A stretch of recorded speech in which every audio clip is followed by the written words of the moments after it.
A little over 2 months out from October's provincial election, and a new Leisure poll this week suggests that the BC Conservatives continue to gain support. It found support for the governing NDP sits at about 42%, with the Conservatives narrowly behind at 39%. Meanwhile, the Conservatives have also surpassed the official opposition, BC United, in fundraising. According to the party, they've raised $1.1 million between April and June of this year. So we want to hear from you. Why do you think support for the BC Conservatives is growing? And are you planning to vote for the BC Conservatives in the upcoming election?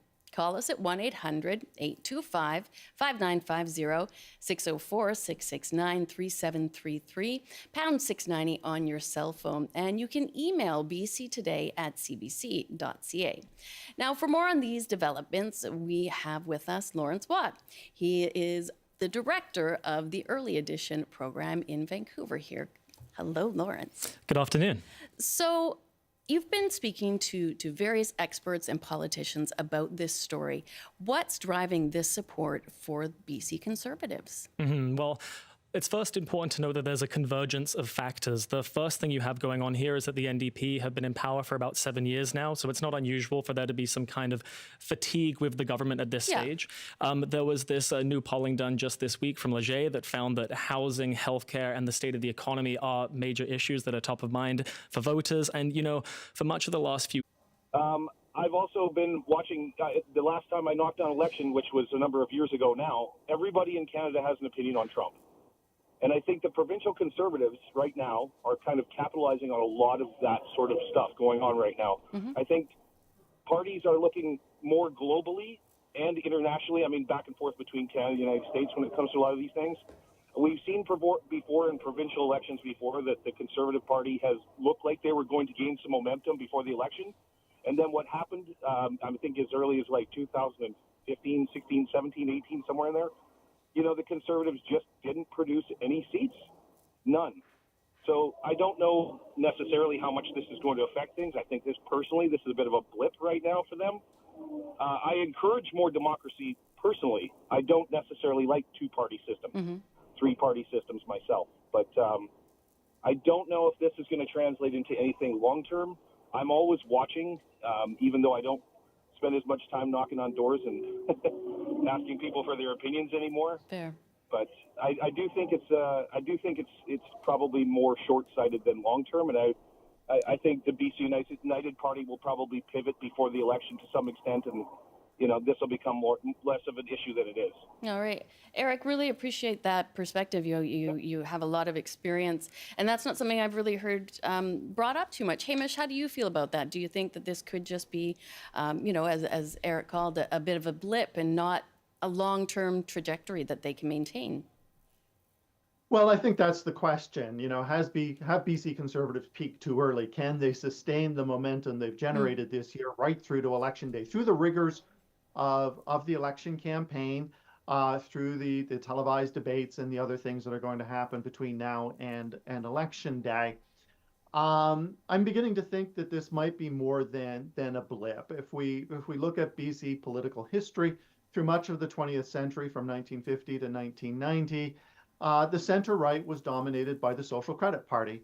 It imploded in the 1990s, and Gordon Campbell was in the right place at the right time to project the BC Liberals as that new center-right vehicle, and it was the dominant center-right party for some 20 or 25 years, and it might now be eclipsed by BC Conservatives. BC Conservatives going forward might be the new vehicle for the center-right in the province. Yet to be determined, but it's beginning to look like we may see this sort of transition again on the center-right of our party system in British Columbia. Okay. We'll bring in Barry now from Cowichan Valley. Hi, Barry. Welcome to BC Today. Oh, hey, thanks. I appreciate you taking my call. Yeah, and what did you have on your mind? Well, I've been listening to your comments from your speakers and all that stuff, and I think one of the greatest things that we need to realize in today's world, it doesn't matter whether we've got a Liberal Party, an NDP party, a Conservative Party. People need to really start to understand that when someone stands up on a podium and makes a commitment, as a leader on behalf of whatever party it may be, they have to be held accountable. And I think that our youth and whoever needs to vote has to really lean into hold people accountable. We do it in our corporate world. We do it in our families. We hold each other accountable for what we say. And it just seems like in today's world, no matter what is going on, no one seems to care about holding the party in power or any party to what they're saying they're going to do.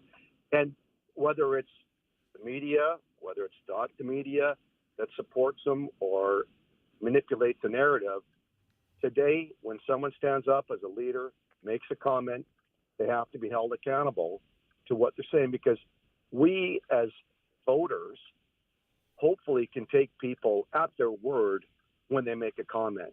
When someone can speak on a podium, say whatever they want to say, for maybe those that don't understand, and get elected and then not follow through, quite frankly, that's very detrimental to our society moving forward in a positive way.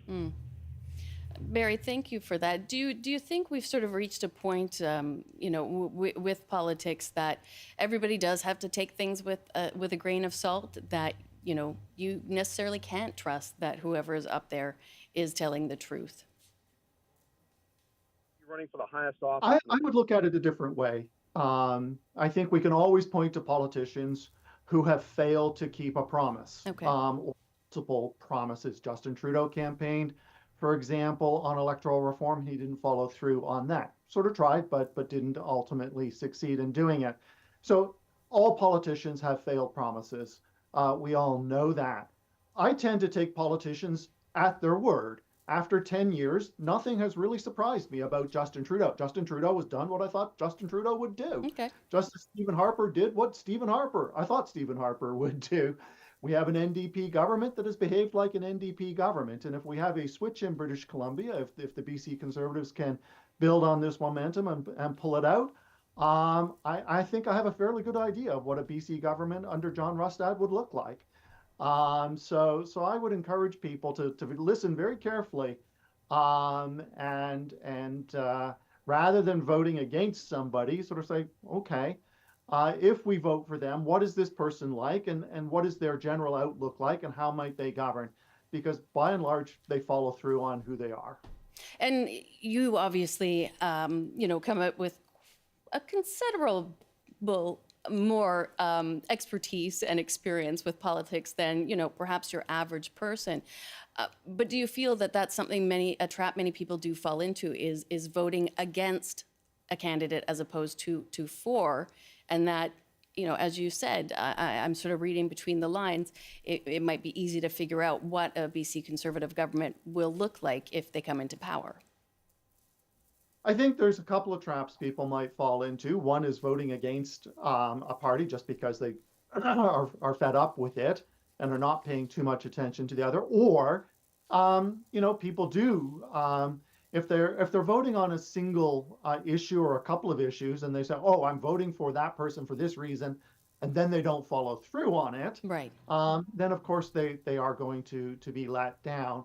So I don't think we should seize on one issue, one promise, so much as a leader in a party sort of general disposition. What direction are they going to take us? Because that is likely the direction they will take us. All right, we have time for one more quick call, and this one goes to Maureen in Penticton. Hi, Maureen. Hi, how are you? Well, how are you? I'm surviving. Okay. I can't vote for the Conservatives, basically because of climate change. Okay. And they were in power for so many years. They did nothing with the forest. And I look at between Penticton and Vancouver, you look at the dead trees sitting there. And all they're doing is causing fire. And why aren't we putting the forestry workers back to work replanting and cutting down the dead trees? I thank you for that point, Maureen and Hamish. It's true that there are just some topics that that people hold so dear to their hearts that they are not going to ever vote for a party that they saw, being detrimental. And for her, she won't vote Conservative because she feels they never did enough for the environment. Is that quite common? People take that hard stance and can't be swayed. And we are running short of time. I do apologize. Yes, and the top issues are going to be the economy, the cost of living, healthcare. But I do think climate change is going to emerge as a significant issue. There, I think we're going to see quite stark divisions between BC Conservatives and the other parties on that issue of climate change. And we will see if BC Conservatives can sustain their momentum after the criticisms they endure on that issue. Hamish, I appreciate talking to you so much. You have such a wealth of knowledge, and it's just a very interesting time in the political landscape. Thank you, Amy. It's been great talking to you as well. All right, you take care. That is Hamish Telford, Associate Professor of Political Science at the University of the Fraser Valley. And we do have time just for a couple of emails that we received on this topic. James writes, I'll vote for NDP. I think they do a lot of good for the province in many areas. I would never vote for Conservative. I think Pierre Poilievre is like a reprint of Trump.